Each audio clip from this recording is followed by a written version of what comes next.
Do you love your wife? Yes. Prove it. Like, what's the metric? Give me the number that helps me know, right? Because when you met her, you didn't love her. Now you love her, right? Tell me the day the love happened. It's an impossible question. But it's not that it doesn't exist, it's that it's much easier to prove over time, right?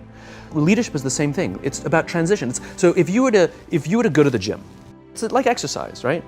If you go to the gym and you work out and you come back and you look in the mirror, you will see nothing.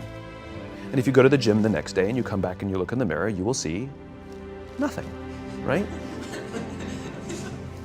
So clearly there's no results, can't be measured, it must not be effective. So we quit, right? Or if you fundamentally believe that this is the right course of action and you stick with it, like in a relationship, I bought her flowers and I wished her happy birthday, and she doesn't love me. Clearly I'll give up. That's not what happens. If you believe there's something there, you commit yourself to an act of service. You commit yourself to the regime, the exercise. You can screw it up.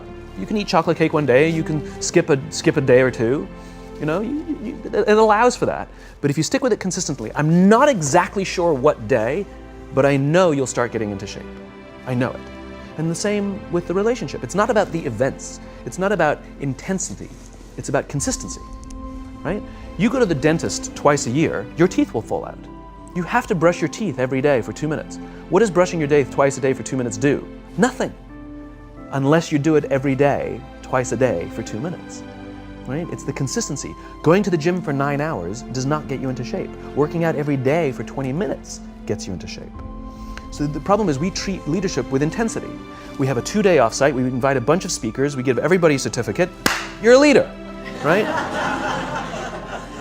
Those things are like going to the dentist. They're very important, they're good for reminding us or getting us back on track, learning new lessons, but it's the daily practice of all the monotonous, little, boring things like brushing your teeth that matter the most. She didn't fall in love with you because you remembered her birthday and bought her flowers on Valentine's Day. She fell in love with you because when you woke up in the morning, you said good morning to her before you checked your phone. She fell in love with you because when you went to the fridge to get yourself a drink, you got her one without even asking. She fell in love with you because when you had an amazing day at work and she came home and she had a terrible day at work, you didn't say, yeah, but let me tell you about my day. Right. You sat and listened to her awful day and you didn't say a thing about your amazing day. This is why she fell in love with you. I can't tell you exactly what day, and it was no particular thing you did. It was the accumulation of all of those little things that she woke up one day and as if she pressed a button, she goes, I love him, right? Leadership is exactly the same. There's no event. There's no thing I can tell you you have to do that your people will trust you. It just doesn't work that way. It's an accumulation of lots and lots of little things that anyone by themselves is innocuous and useless. Literally, pointless by themselves. People will look at little things that are good leadership practices and say, that won't work, and you're absolutely right. But if you do it consistently, and you do it in combination with lots of other little things, like saying good morning to someone, that looking them in the eye. My friend George, who's a 3-star general in the Marine Corps, he says his test for leadership, and I love this, he goes, his test for a good leader is if you ask somebody how their day is going, you actually care about the answer.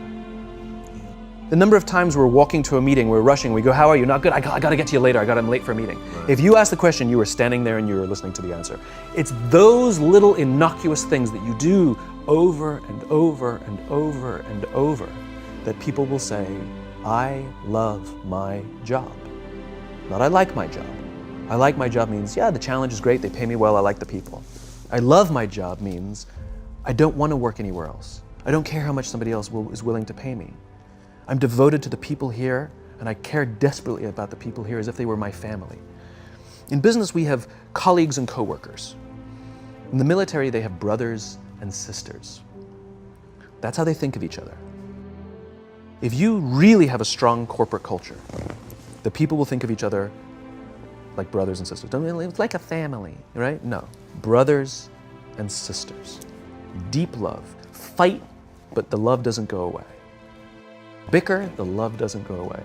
And I'll fight with my sister, but if you threaten my sister, you're gonna have to deal with me, right? We'll fight internally, we'll bicker with each other, but nobody's gonna hurt each other, and if anything from the outside shows up, you're looking at a unified front.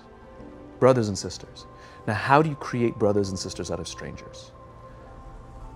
Common beliefs, common values, parents, in other words, executives who care about their children's success, who care to raise their children, teach them skills, discipline them when necessary, help them build their self-confidence so that they can go on and achieve something more than you could have ever imagined achieving for yourself.